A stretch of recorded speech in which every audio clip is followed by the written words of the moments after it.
ಜೆಡಿಎಸ್ನಲ್ಲಿ ಶಾಸಕರ ಅಸಮಾಧಾನ ಮುಂದುವರಿತಾ ಇದೆ. ಅವ್ರು ನೋಡಿದ್ರೆ ರಾಜ್ಯ ಸರ್ಕಾರದ ವಿರುದ್ಧ ಸಾಕಪ್ಪ ಸಾಕು ಅನ್ನೋ ಹೋರಾಟವನ್ನು ಮಾಡ್ತಾ ಇದ್ದಾರೆ. ಬಟ್ ಈ ಹೋರಾಟಕ್ಕೂ ಕೂಡ ಜಿಟಿ ದೇವೇಗೌಡರು ಗೈರಾಗಿದ್ದಾರೆ. ಒಮ್ಮತ ಇಲ್ಲ, ಒಗ್ಗಟ್ಟಿಲ್ಲ, ಬಿರುಕು ಮೂಡಿರೋದು ಬಹಳ ಸ್ಪಷ್ಟವಾಗಿ ಗೋಚರಿಸ್ತಾ ಇದೆ.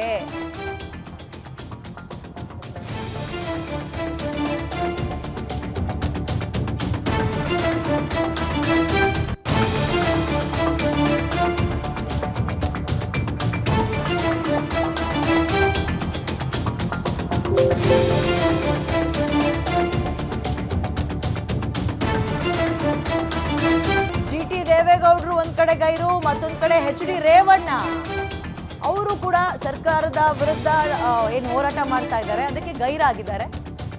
ಸೊ ಒಮ್ಮತ ಇಲ್ಲ ಅನ್ನುವಂಥದ್ದು ಗೊತ್ತಾಗ್ತಾ ಇದೆ. ಜೆಡಿಎಸ್ನಲ್ಲಿ ಸಹೋದರರ ಅಸಮಾಧಾನ ಮುಂದುವರಿತಾ ಇದೆ. ಎಲ್ಲಾ ಶಾಸಕರನ್ನ ಒಗ್ಗೂಡಿಸುವಲ್ಲಿ ಯಶಸ್ವಿಯಾಗಿರುವ ನಿಖಿಲ್ ಆದರೆ ಪಕ್ಷದಿಂದ ದೂರವೇ ರೇವಣ್ಣ ಮತ್ತು ಜಿಟಿಡಿ ಅವರು ಉಳ್ಕೊಂಡಿದ್ದಾರೆ.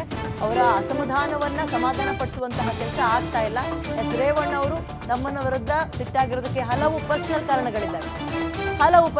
ಮತ್ತೊಂದು ಕಡೆ ಜೆಡಿಎಸ್ ರಾಜ್ಯಾಧ್ಯಕ್ಷ ಸ್ಥಾನದ ವಿಚಾರವಾದ ಹಾದಿಯಿಂದ ಹಿಡಿದು ಹಲವು ವಿಚಾರಗಳಿಗೆ ದೇವೇಗೌಡರಿಗೆ ಈ ಒಂದು ಜಿಟಿಡಿಗೂ ಮತ್ತು ಕುಮಾರಸ್ವಾಮಿ ಅವರಿಗೂ ಅಷ್ಟಕ್ಕಷ್ಟೇ. ಸೊ ಅವರು ಇದರಿಂದ ದೂರ ಉಳ್ಕೊಂಡಿದ್ದಾರೆ. ಪಕ್ಷದಿಂದ ದೂರವೇ ಉಳಿದಿದ್ದಾರೆ ರೇವಣ್ಣ. ಮತ್ತೊಂದು ಕಡೆ ಜಿಟಿಡಿ ಪಕ್ಷದ ಸ್ಥಾನಮಾನಗಳ ವಿಚಾರಕ್ಕೆ ಜಿಟಿಡಿ ಅವರ ಅಸಮಾಧಾನ ಮುಂದುವರಿತಾ ಇದೆ. ಜೆಡಿಎಸ್ ನಿಂದ ದೂರ, ಕಾಂಗ್ರೆಸ್ ಜೊತೆ ಸಖ್ಯವನ್ನ ಜಿಟಿ ದೇವೇಗೌಡರು ಆಗಾಗ ಬೆಳೆಸ್ತಿರ್ತಾರೆ. ಇದು ಮೊದಲನೇ ಬಾರಿಗಲ್ಲ, ಆಗಾಗ ಜೆಡಿಎಸ್ ನಲ್ಲಿ ಶಾಸಕರ ಅಸಮಾಧಾನ ಮುಂದುವರಿತಾ ಇದೆ. ಇವರು ಒಂದ್ ಕಡೆ ಸಾಕಪ್ಪ ಸಾಕು ಹೋರಾಟ ಅಂತ ಮಾಡ್ತಾ ಇದ್ದಾರೆ. ಅದಕ್ಕೆ ಪ್ರಮುಖ ಲೀಡರ್ಸ್ ಗಳೇ ಗೈರಾಗ್ತಾ ಇದ್ದಾರೆ. ನಿಖಿಲ್ ಕುಮಾರಸ್ವಾಮಿ ಎಲ್ಲರನ್ನೂ ಒಗ್ಗೂಡಿಸ್ಕೊಂಡು ಪಕ್ಷ ಸಂಘಟನೆ ಮಾಡಬೇಕು, ಸರ್ಕಾರಕ್ಕೂ ಕೂಡ ಬಿಸಿ ಮುಟ್ಟಿಸ್ಬೇಕು ಅಂತ ಪ್ರಯತ್ನ ಮಾಡ್ತಾ ಇದ್ರು ಕೂಡ ಅದು ಯಾಕೋ ಸಾಕಾರಗೊಳ್ತಾ ಇಲ್ಲ, ಫೇಲ್ ಆಗ್ತಾ ಇದೆ. ಅದಕ್ಕೆ ರೀಸನ್ಸ್ಗಳು ಹಲವಾರು. ಪ್ರಮುಖವಾಗಿ ಅಂದ್ರೆ ಪ್ರಮುಖ ಲೀಡರ್ಸ್ಗಳೇ ಹಾಜರಾಗ್ತಿಲ್ಲ. ಕುಮಾರಸ್ವಾಮಿ ಅವರ ವಿಚಾರದಲ್ಲಿ ಅಸಮಾಧಾನ ಅಥವಾ ಮುನಿಸು ಅನ್ನುವಂಥದ್ದು ಜಿಟಿಡಿ ಒಂದ್ ಕಡೆ, ಮತ್ತೊಂದ್ ಕಡೆ ಅವರ ಸ್ವಂತ ಅಣ್ಣ ರೇವಣ್ಣ ಅವ್ರಿಗೂ ಕೂಡ ಸಖ್ಯ ಅಷ್ಟಕ್ಕಷ್ಟೇ. ಮೋರ್ ಡೀಟೇಲ್ಸ್ ನನ್ನ ಕಲೀಗ ದುರ್ಗೇಶ್ ನೀಡ್ತಾರೆ. ದುರ್ಗೇಶ್, ಒಂದ್ ಕಡೆ ನಿಖಿಲ್ ಕುಮಾರಸ್ವಾಮಿ ಅವರು ಸರ್ಕಾರಕ್ಕೆ ಬಿಸಿ ಮುಟ್ಟಿಸ್ಬೇಕು, ಮತ್ತೊಂದು ಪಕ್ಷ ಸಂಘಟನೆ ಮಾಡಬೇಕು ಅನ್ನೋ ನಿಟ್ಟಿನಲ್ಲಿ ಈ ಹೋರಾಟವನ್ನ ಮಾಡ್ತಾ ಇದ್ದಾರೆ. ಬಟ್ ಪಕ್ಷದಲ್ಲೇ ಅದಕ್ಕೆ ಒಗ್ಗಟ್ಟಿಲ್ಲ ಅನ್ನೋದು ಬಹಳ ಸ್ಪಷ್ಟವಾಗಿ ಕಾಣಿಸ್ತಾ ಇದೆಯಲ್ವಾ?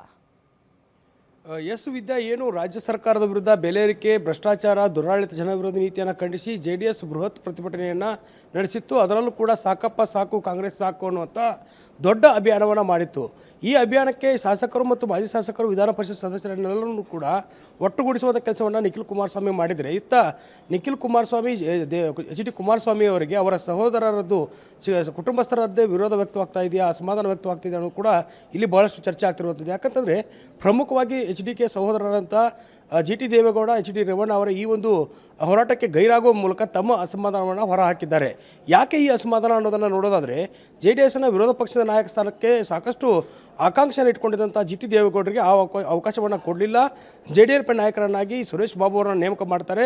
ಅದಾದ ಬಳಿಕ ಕೋರ್ ಕಮಿಟಿ ಅಧ್ಯಕ್ಷರನ್ನಾಗಿ ಏನು ಜಿಟಿ ದೇವೇಗೌಡರು ಕೆಲಸವನ್ನು ಮಾಡ್ತಿದ್ದಾರೆ, ಆ ಕೆಲಸಗಳಿಗೂ ಕೂಡ ಜಿಟಿ ದೇವೇಗೌಡ ಅಸಮಾಧಾನ ಹೊರಹಾಕಿ ಬ್ರೇಕ್ ಹಾಕುತ್ತಾ ಬಂದಿದ್ದಾರೆ. ಆದರೆ ಯಾವುದೇ ಸಭೆಗಳಿಗೂ ಕೂಡ ಹಾಜರಾಗ್ತಾ ಇಲ್ಲ. ಇತ್ತ ಪ್ರಜ್ವಲ್ ರೇವಣ್ಣ ಕೇಸ್ನಲ್ಲಿ ಎಚ್.ಡಿ. ರೇವಣ್ಣ ಅವರಿಗೆ ಅಸಮಾಧಾನ ಆಗಿದೆ. ಆ ಒಂದು ವಿಚಾರದಲ್ಲೂ ಕೂಡ ಭವಾನಿ ರೇವಣ್ಣ ಆಗಿರ್ಬೋದು, ಎಚ್.ಡಿ. ರೇವಣ್ಣ ಆಗಿರ್ಬೋದು, ಸೂರಜ್ ರೇವಣ್ಣ ಆಗಿರ್ಬೋದು, ಈ ಎಲ್ಲ ವಿಚಾರದಲ್ಲಿ ಕುಮಾರಸ್ವಾಮಿ ಅವರು ನೀಡಿದಂಥ ಹೇಳಿಕೆಗಳನ್ನು ವಿರೋಧವನ್ನಾಗಿ ಇಟ್ಕೊಂಡು ಎಚ್.ಡಿ. ರೇವಣ್ಣ ಪಕ್ಷದಿಂದ ದೂರ ಉಳಿತಿದ್ದಾರೆ.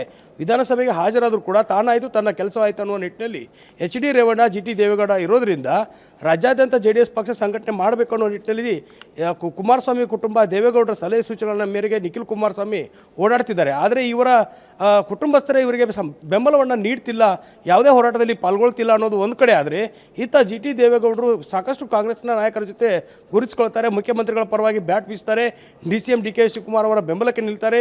ಹೀಗಾಗಿ ಈ ಎಲ್ಲ ಅಂಶಗಳನ್ನು ನೋಡೋದಾದರೆ ಕುಟುಂಬಸ್ಥರಲ್ಲಿಯೇ ಅಸಮಾಧಾನ ದಿನದಿಂದ ದಿನಕ್ಕೆ ಹೆಚ್ಚಾಗ್ತಾ ಇದೆ. ಜಿಟಿ ದೇವೇಗೌಡರು ಒಂದು ಕಾಂಗ್ರೆಸ್ಸಿಗೆ ಸೇರ್ತಾರೆ ಅನ್ನೋ ಕೂಡ ಮಾತುಗಳು ಕೇಳಿ ಬರ್ತಾ ಇರೋದ್ರಿಂದ ಈ ಹೋರಾಟದ ಮೂಲಕ ಜೆಡಿಎಸ್ ಒಗ್ಗಟ್ಟು ಪ್ರದರ್ಶನ ಮಾಡಬೇಕು ಅನ್ನೋ ನಿಟ್ಟಿನಲ್ಲಿ, ಶಕ್ತಿ ಪ್ರದರ್ಶನ ಮಾಡೋ ನಿಟ್ಟಿನಲ್ಲಿ ಎಚ್.ಡಿ. ಕುಮಾರಸ್ವಾಮಿ, ಎಚ್.ಡಿ. ದೇವೇಗೌಡ, ನಿಖಿಲ್ ಕುಮಾರಸ್ವಾಮಿ ಹೋರಾಟವನ್ನು ಮಾಡೋದಕ್ಕೆ ಕುಟುಂಬಸ್ಥರದ್ದೇ ಅಸಮಾಧಾನ, ವಿರೋಧ ವ್ಯಕ್ತವಾಗ್ತಿದೆ. ವಿದ್ಯಾ, ಈಗ ತಂದೆ ಮೇಲಿರುವಂತಹ ಕೋಪ, ಮುನಿಸು ಮಗನಿಗೆಲ್ಲ ಡ್ರಾಪ್ ಬ್ಯಾಕ್ ಆಗ್ತಾ ಇದೆಯಾ, ಸಮಸ್ಯೆ ತರ್ತಾ ಇದೆಯಾ ಅಂತ ಅಲ್ವಾ ದುರ್ಗೇಶ್?